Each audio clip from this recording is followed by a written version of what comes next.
Why did India not vote against China at the UNHRC? Alka says, why does India usually abstain at human rights resolutions at the UNHRC?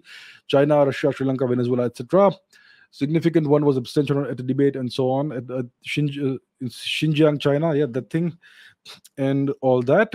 And Manmat says India recently abstained from voting in the UNSC motion against China's Xinjiang region atrocities and minorities. What's the reason India is trying to signal something to the US?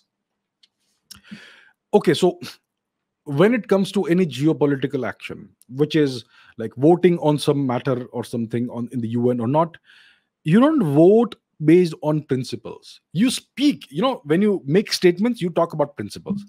We believe in these principles, and we believe in rules, and we believe in all that. But when you vote or when you do some action, it is always something that's going to maximize the benefit for you. It has to serve your national interest, values, and all those things, and principles and all that. That's only for show. It's only for talking. So when it comes to voting for or against something, or abstaining on something, you have to do a cost benefit analysis. If I vote yes, what do I gain from it?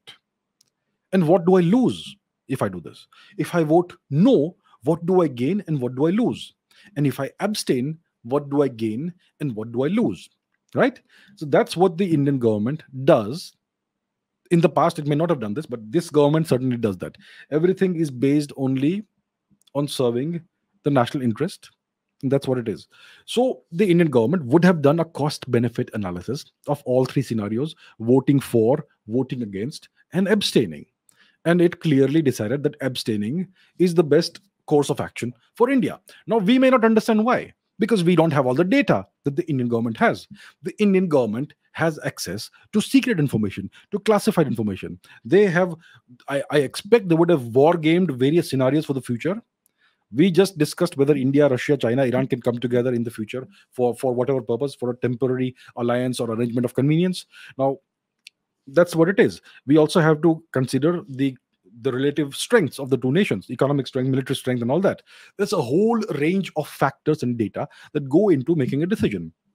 And based on all this, the Indian government decided that it suits India's national interest the best to abstain from voting in this thing. We will not vote for China or against China. We will just stay out of it.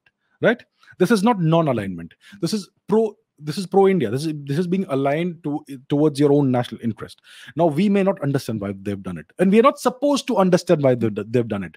All the information in the world is not available in the public domain. There are secret considerations that are taken, right? So all I can tell you is that based on whatever the Indian government calculated, the foreign ministry, maybe the prime minister, maybe some other officials, a lot of data would go into considering this.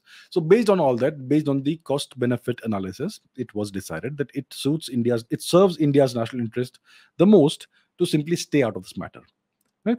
So and we Indians tend to be very emotional about things. Oh, minorities, China is doing this and all that. It doesn't matter what China is doing or not doing in, let's say, Xinjiang or Tibet or wherever else, is not important right now. The only thing that matters is India's long-term national interest, India's long-term prosperity and security. That's the only thing that matters.